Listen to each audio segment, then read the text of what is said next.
Now, we have some local connections here. I'm going to show you. Before I bring Miss Ruth Cantola forward, I want to show you a picture, because Muskegon is always like one iota from separation from pivotal events. I bet you all of you have seen this particular photograph in a history book. This is the evening of the 5th of June. Eisenhower is rallying, giving his kind of win one for the Gipper speech before these guys load up on the planes.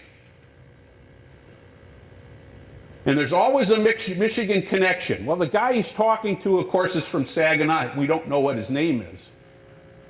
But right here, Private First Class Arnold Cantola, a boy from Ravenna who's in the Airborne, is right there. See him?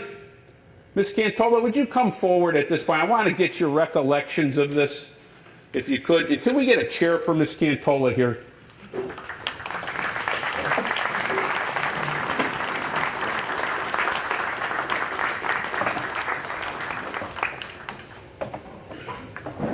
Have a seat a moment, my dear.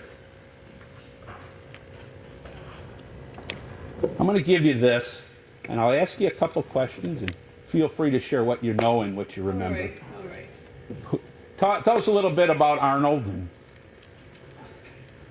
Arnold lived to be 83 years old, and he died in January of 1907.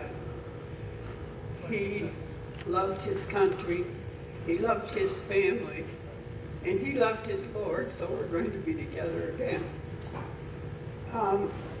Like with most veterans, he did not want to talk about the war, and he did not want to be asked any questions until his own children came home from school and said, we're supposed to interview a World War II soldier.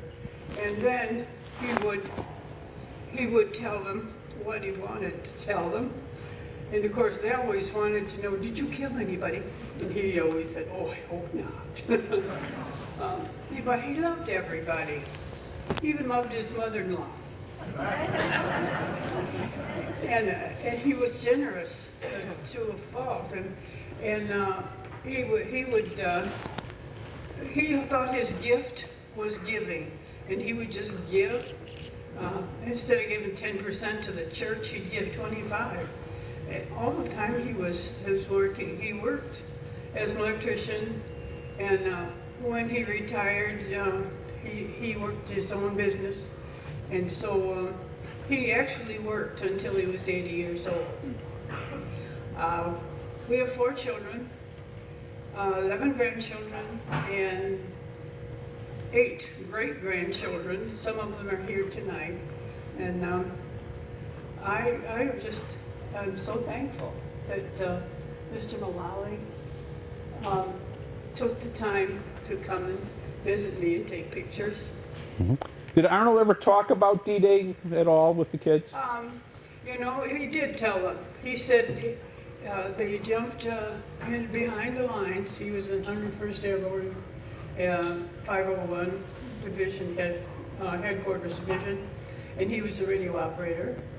And he said when he landed, he was up to his waist in water, holding the radio out of the water. But with the little snapper that they had, Clicker, yeah, the cricket. he was able to find his group quite suddenly. Let's see, is there anything else? Was he drafted or did he enlist? He enlisted, along with several other in the neighborhood. But his own father was in World War I. And then there were 5 boys in the family, and 4, 2 were in the Navy, and the rest were in the Army. But the youngest one went to Korea instead of World War II. But he said when they were in Germany, they saw signs of foxholes that were dug by the World War I veterans. And he explained that he jumped into Normandy, he jumped into Poland, and he went by his truck into Bastogne, and he talked about being in the trenches on Christmas Day, and when the weather finally cleared and they got the air power over to get them out. And of course, everyone that was into that war and survived got Bronze Star. Thank you, Ms. Cantola.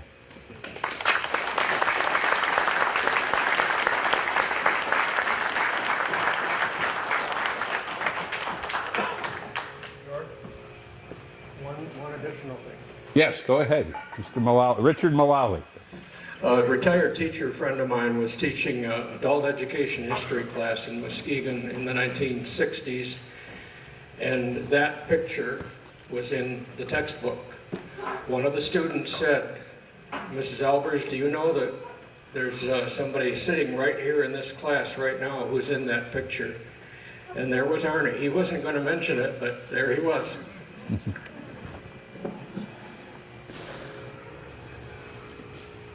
Unfortunately, not everybody was so fortunate. Obviously, many of the paratroopers that dropped in at night. Many landed in trees. Many got hurt, killed, or discovered. And the way they communicated, they didn't have radios. They had a little clicker, little cricket they called it, which made a sound click, click. And that's how they could recognize, that was the acknowledgement they had to make sure that it was friend or foe. If the other person didn't click back, it was probably a what? German. Let them have it.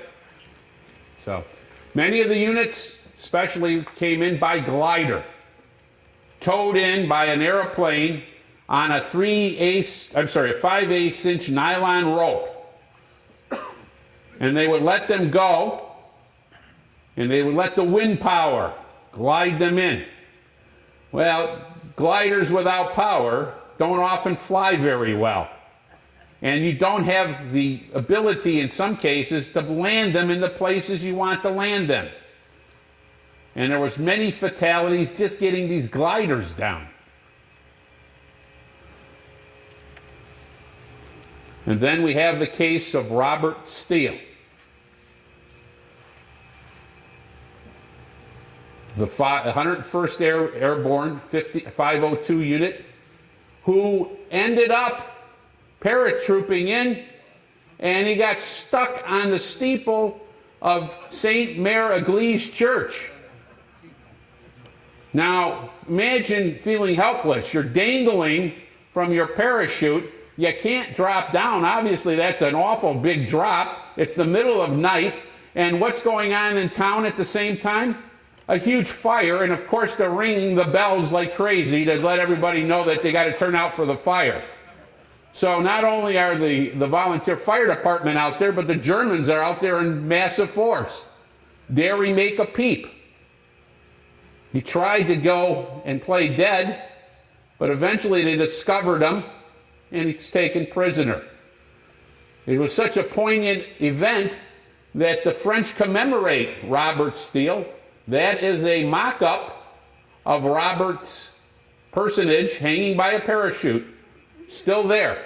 And there are 2 stained glass windows in that church commemorating the role of the 101st Airborne as liberators.